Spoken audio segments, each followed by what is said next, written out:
অনেকেই আছেন কলিজা খেতে পছন্দ করেন না।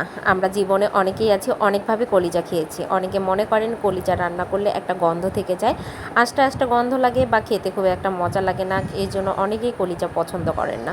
তবে আজকে আমি যেভাবে কলিজা ভুনাটা শেয়ার করব সেটা সেভাবে করে দেখবেন, আশা করি অনেক অনেক বেশি ভালো লাগবে। তো আজকের রেসিপিটা আমার না, আমার জায়ের রেসিপি। উনি রান্না করছে আর আমি ভিডিও করছি। তো প্রথমেই আমি কলিজাগুলোকে সুন্দরভাবে গরম পানি দিয়ে ধুয়ে পিস পিস করে নিয়েছি। তারপরে দিয়ে দিয়েছি কড়াইয়ের মধ্যে পেঁয়াজ, এই যে কাঁচামরিচ, আর দিয়ে দিচ্ছি গরম মশলাগুলো, তেজপাতা, সাদা এলাচ, কালো এলাচ, দারচিনি, মানে যাবতীয় মশলা আর কি দিয়ে দিব। গরম মশলা যেগুলো যেগুলো লাগে আর কি মাংস রান্না করতে আমরা ব্যবহার করি, সব মশলাই এক এক করে আমি এর মধ্যে দিয়ে দিব। আর আমি এই রান্নাটা সরিষার তেল দিয়ে করতেছি, আপনারা চাইলে সয়াবিন তেলও ব্যবহার করতে পারেন এটার মধ্যে। তবে সরিষার তেল খাওয়া যেহেতু স্বাস্থ্যের জন্য বেশি ভালো, সব রান্নায় চেষ্টা করবেন সরিষার তেল খাওয়ার জন্য। আর খাঁটি সরিষার তেল হলে তো কথাই নেই, যদি ঘানিতে মারা সরিষার তেল হয় তাহলে তো অন্যরকম টেস্ট। আর সরিষার তেলের খাবারগুলো খেতেও বেশি সুস্বাদু হয়ে যায়। আর পেঁয়াজটা এরকম আমার যখন একটু ভাজা ভাজা হয়ে আসবে তখন আমি বাটা মশলাগুলো দিব। এখানে আদা বাটা, জিরা বাটা সব কিছু দিয়েছি। আর প্রথমে যখন আমি পেঁয়াজটা দিয়েছিলাম তার সাথে রসুন কুচি করেও দেওয়া ছিল এর মধ্যে। তো সবগুলো আবার একটু ভালোভাবে নেড়ে নেব, তারপরে দিয়ে দিব এর মধ্যে পানি। কারণ এখন যদি পানি না দেওয়া হয় তাহলে মশলাগুলো যাবে পুড়ে। পানি দেওয়ার পর এখন দিয়ে দিচ্ছি হলুদ গুঁড়ো, মরিচ গুঁড়ো এখানে দিয়ে দিব। যেহেতু কাঁচামরিচ আমরা অল্প কয়েকটা দিয়েছিলাম সেহেতু একটু মরিচ দিতে হবে এখানে, মরিচ গুঁড়োটা, না হলে আর কি ঝালটা বের হবে না। আর ঝাল আপনাদের স্বাদ মতো দেবেন, লবণটাও আপনাদের স্বাদ মতোই দেবেন।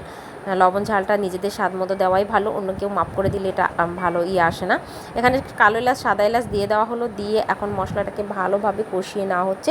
বেশ কিছুটা সময় কষানো হয়ে আসলে এরকম যখন পানিটা কমে আসবে, মানে এতিল সারা সারা হবে, তখন মনে করতে হবে আপনার মশলাটা কষানো হয়ে গেছে। আর আগে থেকে এই যে গরম পানি দিয়ে সিদ্ধ করে মানে ধুয়ে নেওয়া কেটে রাখা যে কলিজাগুলো ছিল সেগুলো দিয়ে দিলাম এর মধ্যে।